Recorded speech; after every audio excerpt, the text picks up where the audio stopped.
Our police, I got to tell you, Chief Barker assigned our new recruit, Zoe, to Officer Barkley, our canine cop. Officer Barkley is really not only Zoe's beat partner, but also her homie as well.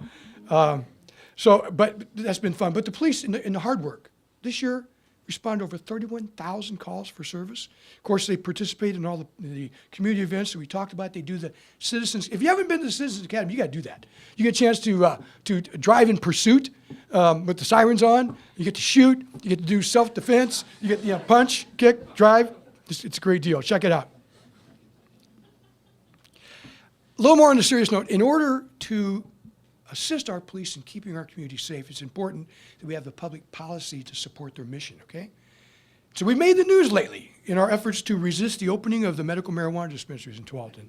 So now I realize there are many sides of that story, and I realize there are people in need, but let me be clear.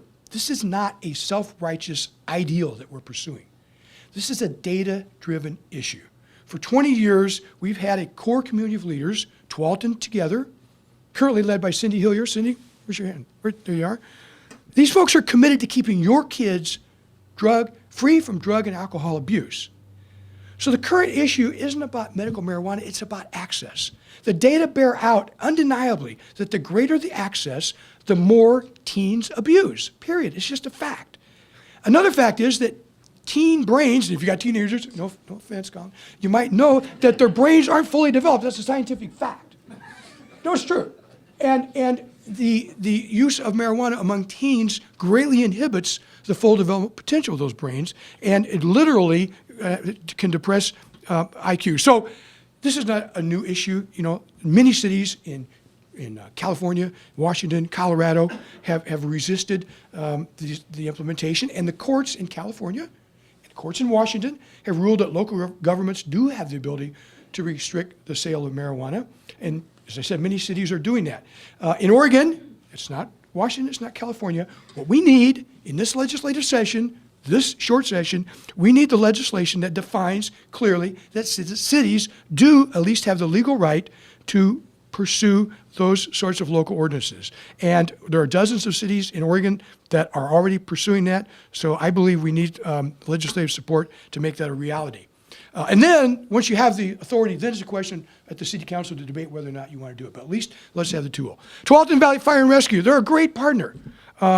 Chief Dyke, where's Chief Dyke? Chief Mike Dyke, thank you for being here and sort of helping us with a little bit of overflow on the number that we... I learned something tonight about how you can mitigate the overflow, so thank you for doing that. You know, you guys, we're proud to have you represent us. You're internationally recognized, internationally acclaimed. I get a chance to visit, you know, like Mayor Truax and Mayor Doyle, National League of Cities and other places. People from across the country, it's not unusual, someone will come up to me and say, Tualatin, yeah, you guys got a great fire department. They don't know the name Tualatin from the city. They know it from the fire agency. And I said, yeah, they're ours. Yeah, they're ours. They're all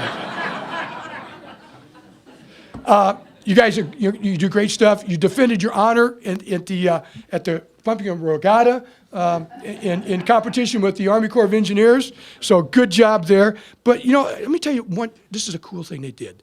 They, I don't know if they created or what they launched, a thing called Pulse Point app. Pulse Point app. So this is an app that people that are CPR certified can be registered on this app, and they're volunteering to be available if there's an emergency. And there's like 3,000 people that are CPR certified that are on this app. So there's about 7,000 people who've downloaded the app. So if there is a cardiac event somewhere, you know, you can, if you have that app, you can hit that app and you have immediate response. You know, 3,000 people instead of having to worry about, you know, a crew of 6 or whatever we have at any moment on an engine. And tremendous use of technology. So, and they've also given our city, our police new or automatic defibrillator. And it's that continuing model of partnership between TVFNR and Tualatin Police. Again, it just contributes to the social infrastructure that makes this such a great place. So I'm not going to go on and on and on and on, but I will tell you this. I am fortunate to have been serving on the Tualatin City Council for 22 years. It's an honor, it's a privilege.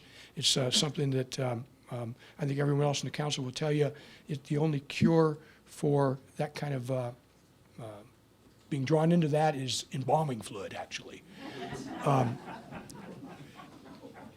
Councilor Truax, he had to go to a water meeting tonight. He's 14 years in the council. Monique, 7, I think 8 years. Frank, 6. I don't know the exact numbers, but we have a council that is experienced, that's seasoned, incredibly thoughtful. We have a wonderfully engaged citizen base. We have businesses who understand the connection between business and community. We have hardworking partners with other jurisdictions, agencies, and we have the private sector. We have been very successful in this community, and we, all of us, have a lot to be proud of. We will continue to be presented with new opportunities that are going to be met with interesting challenges. But I'm proud to say emphatically that the state of our city is outstanding. We're financially sound, we're poised for improvement, we're buttressed by our citizens and our families, we're buoyed by our community, by our businesses, we're regional players who create intergovernmental partnerships. We strive to advance quality growth, exceptional employment opportunities, active commercial and attractive public amenities, and maintain, at the end of the day, that hometown connectedness that people value about living here. It's a shared effort. All of you are to be congratulated for that. You do make this city, Tualatin, the best city south of the North Pole. Thank you. God bless.